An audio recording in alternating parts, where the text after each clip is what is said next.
Chers amis, bonjour. Nous sommes le jeudi 1er février 2023. Il est 9 heures. Quelques news de l'Arménie, de l'Artsakh et de la diaspora arménienne. Tout d'abord, je tiens à présenter cet album de BD qui est apparu fin 2022 sur l'histoire du génocide des Arméniens, 130 pages. Donc écrit aussi par Gorun Aplikan, et puis un dessinateur et puis un maquettiste. Avec si je vous le présente, c'est qu'il est tout à fait, c'est un livre Origine des Arméniens avec des explications. Il est tout à fait exceptionnel. Regardez le génocide des Arméniens. Donc c'est pour les enfants, puis aussi pour les adultes. Regardez, de très très beaux dessins. C'est une BD qui retrace le génocide des Arméniens. Et puis avec des pages explicatives surtout. Donc c'est ce qui est important au-delà de la BD. Donc il y a aussi beaucoup de pages consacré à l'histoire de l'Arménie, à des éléments. Voilà, donc c'est très intéressant, mes amis. Donc, si vous avez l'occasion de le prendre, donc prenez-le, c'est quelque chose d'extraordinaire. Voilà.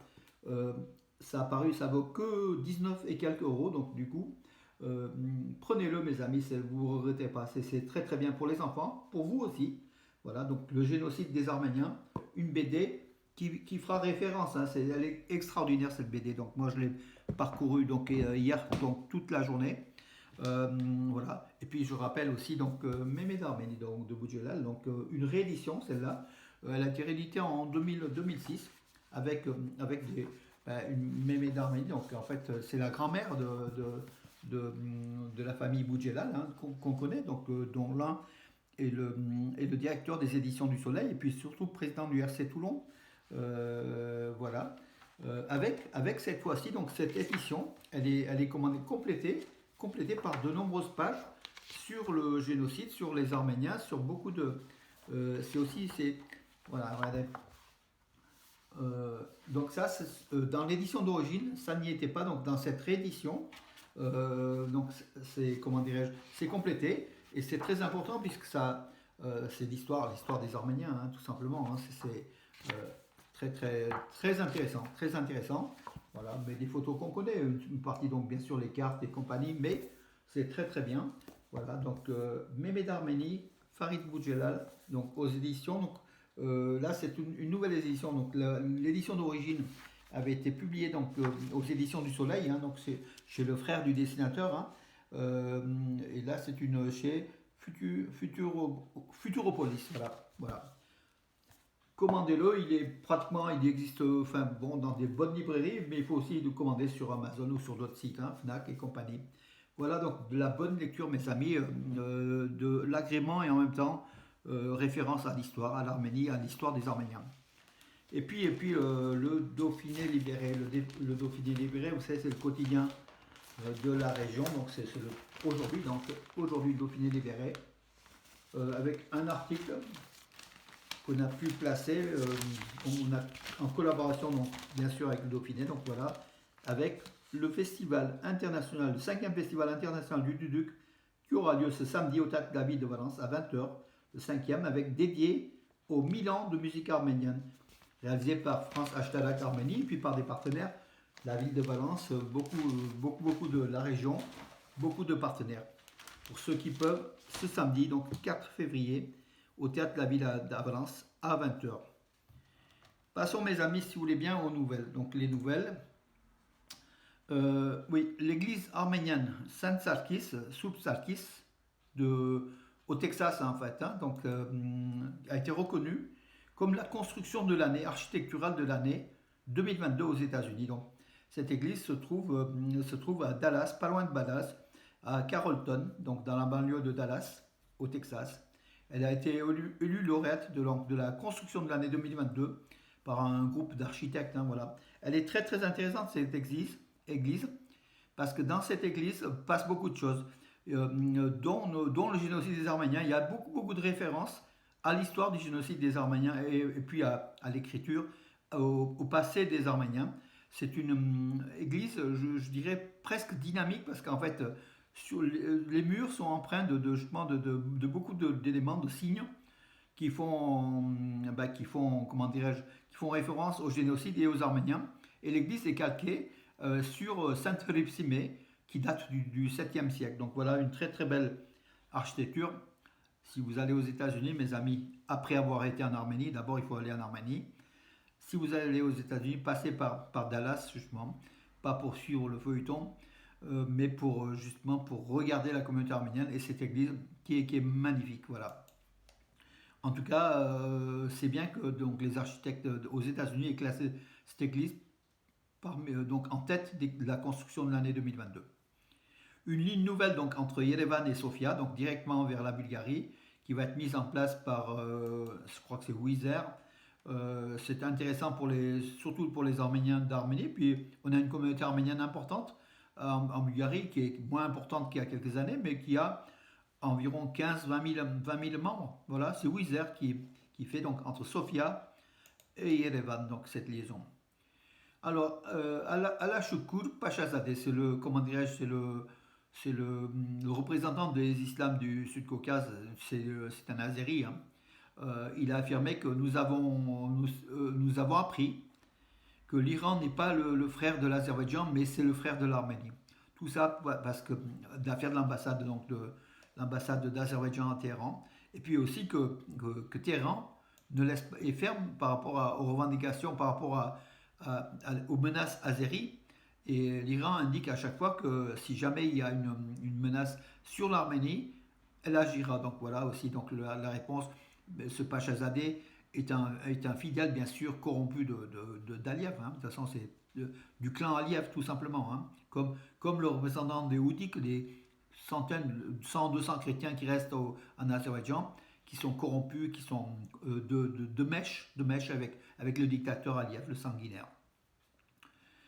La maire de Beverly Hills a condamné la distribution de tracts contenant des propos haineux contre les Arméniens. Donc, dans des tracts qui disaient donc Turquie, Azerbaïdjan, Pakistan, Israël va écraser, va finir avec les Arméniens, grosso modo. Donc, c'est ça. Donc, c'est des tracts assez racistes et assez, comment dirais-je, sectaires, anti-arméniens. Donc, la ville de Beverly Hills, en Californie, a condamné ces tracts et va poursuivre sans doute les instigateurs. Alors, Maria Jacobsen, elle est très peu connue, mais en fait, pour ceux qui connaissent l'histoire de l'Arménie du génocide, elle est connue. C'est une missionnaire danoise qui a sauvé des milliers de vies d'orphelins arméniens dans l'Empire ottoman, et puis après en Syrie et au Liban. Voilà, donc elle est d'ailleurs décédée au Liban. Hein, et l'Arménie, Yerevan, l'a honorée avec une plaque, une rue qui porte son nom, Maria Jacobsen, en présence de l'ambassadeur du Danemark en Arménie, à Yerevan, et puis des membres de la famille, et puis d'autres personnalités donc, du monde de la culture. Elle s'occupait de l'orphelinat de Birsnes, donc je crois que c'est le nid d'oiseaux au Liban, devenu donc leur deuxième maison pour ses enfants rescapés du génocide arménien de 1915. En tout cas, cette missionnaire danoise, Maria Jacobsen, il faut la faire connaître. Elle mérite d'être connue parce qu'elle a sauvé des milliers de vies d'orphelins. Voilà. Et puis l'Arménie, c'est bien aussi qu'elle dédie une rue au nom avec une plaque sur Maria Jacobsen. Joseph Borrell, donc c'est le ministre des Affaires étrangères de l'Union européenne, a appelé l'Azerbaïdjan à ouvrir le corridor de la Chine une nouvelle fois. Voilà, la énième fois.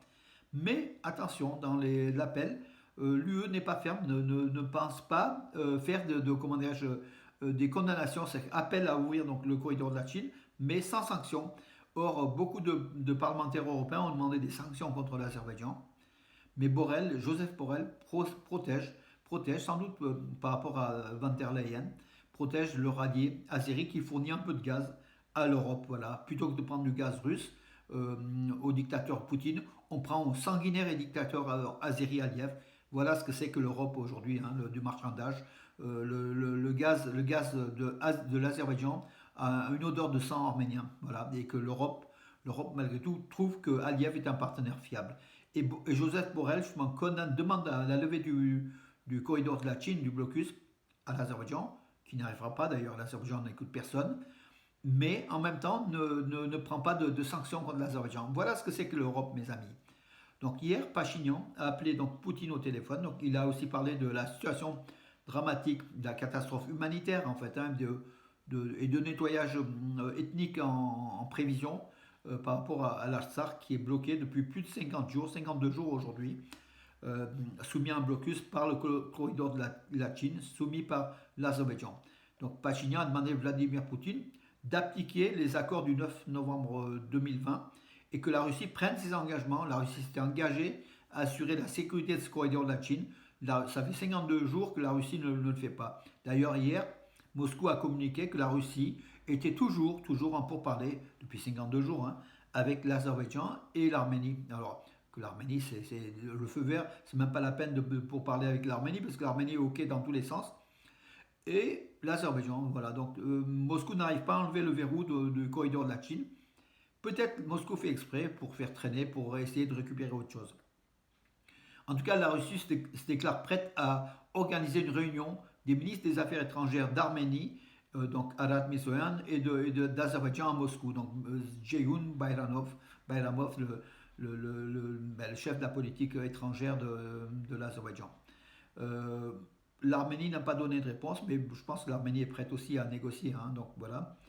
Que dire d'autre? Le ministère donc, des Affaires étrangères d'Azerbaïdjan, toujours, a conseillé aux citoyens azéris de s'abstenir de se rendre en Iran. Donc, au regard de la tension entre Bakou et Téhéran, une vive tension. Voilà, l'Azerbaïdjan prend les devants et déconseille à ses citoyens d'aller en Iran, tout en revendiquant des millions, 20 à 40 millions d'Azéris en Iran. Enfin bon, euh, peut-être, dans l'attaque de drones sur Ispahan sur certains sites iraniens, peut-être l'Azerbaïdjan a une main dedans. Donc avec Israël, bien sûr, et les Américains. Voilà. En priorité, ce sont les Américains, avec Israël, d'après Téhéran, et peut-être l'Azerbaïdjan qui a donné main forte, puisqu'en fait, l'Azerbaïdjan accueille aussi des experts militaires israéliens sur son sol qui sont prêts à rendre donc coup pour coup, attaquer l'Iran tout simplement, pour pas que l'Iran développe l'arme atomique. Hein. C'est l'enjeu de l'attaque contre l'Iran.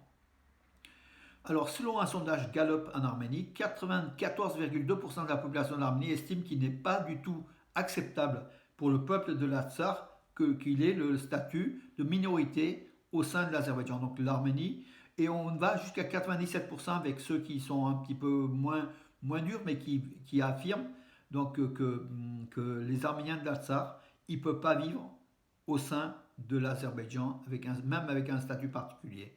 97%, donc des Arméniens d'Arménie. En Artsakh, c'est du 100%.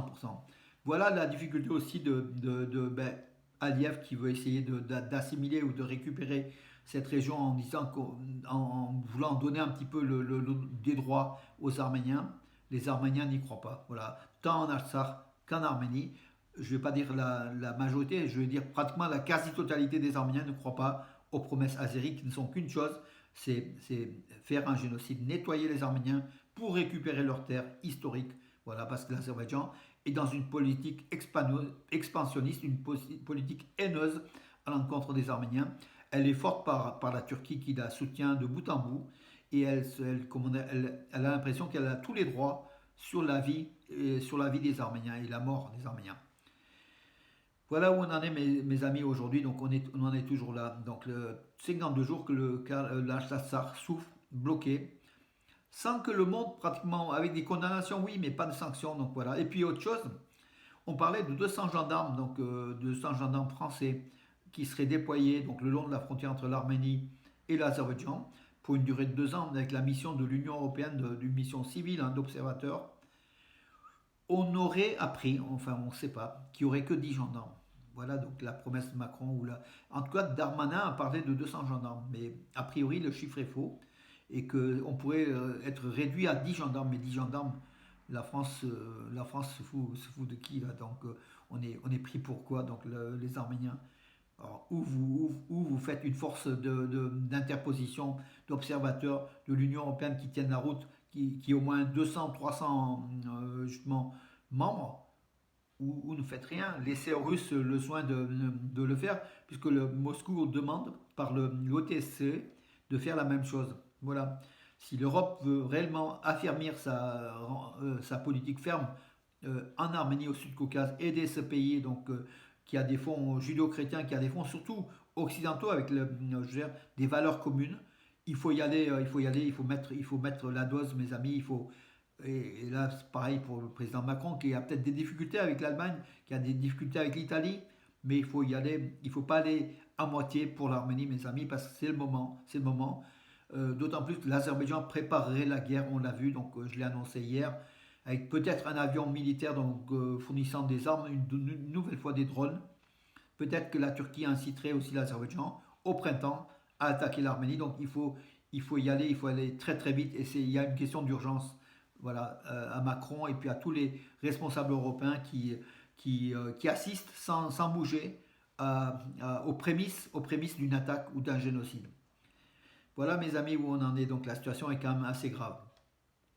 Le footballeur donc l'international russe d'origine arménienne, donc Arsen Zakharian, qui est le milieu de terrain du Dynamo de Moscou, et a été contacté par 4 clubs européens voilà, qui ont tenté de l'obtenir.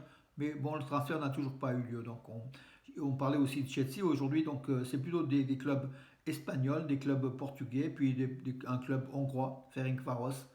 Mais je pense qu'Arsène Zaharian mérite un grand club européen comme le Real ou le Chelsea ou PSG. Euh, Bien que les Marseillais me contrediront, PSG n'est pas un grand club européen. Voilà. Euh, Par rapport au football, donc hier soir, Henrik Mkhitaryan a joué, donc l'Inter de Milan. Il a joué tout le match, Henrik Mkhitaryan. Il a eu une bonne note, il a bien joué, mais il n'a pas marqué malheureusement. Mais son équipe, l'Inter de Milan, s'est imposé 1-0 contre Atalanta. Voilà. Écoutez mes amis, j'en ai fait le tour. Oui, il y a une jeune arménienne, donc Maria Alexanian, 15 ans, qui a remporté la médaille d'argent en équestre, au tournoi équestre russe, donc à Moscou. Donc voilà aussi, donc même on a des Arméniens dans tous les sports. Et heureusement qu'on en a de moins en moins en haltérophilie en lutte au profit d'autres sports qui sont plus médiatisés, je dirais, en Occident. Voilà, et c'est ce qu'on aimerait. On aimerait que les Arméniens, plutôt que de briller dans le sport martial de l'armée russe, donc comment dirais-je, de lutte brillent dans d'autres disciplines beaucoup plus spectaculaires en Occident. Voilà, voilà. C'était pas le sambo, c'était le samba, donc le sport de lutte de l'armée soviétique. En fait, les Arméniens excellent, mais c'est un sport, on n'en parle jamais. Donc ici en France, en Europe, on n'en parlera jamais du samba, du sambo. Voilà. Et puis l'Arménie va organiser les championnats d'Europe de gymnastique artistique en 2027. Voilà. Donc voilà, ils ont eu le feu vert. Voilà, ça sera un événement, mais bon, c'est dans 4 ans.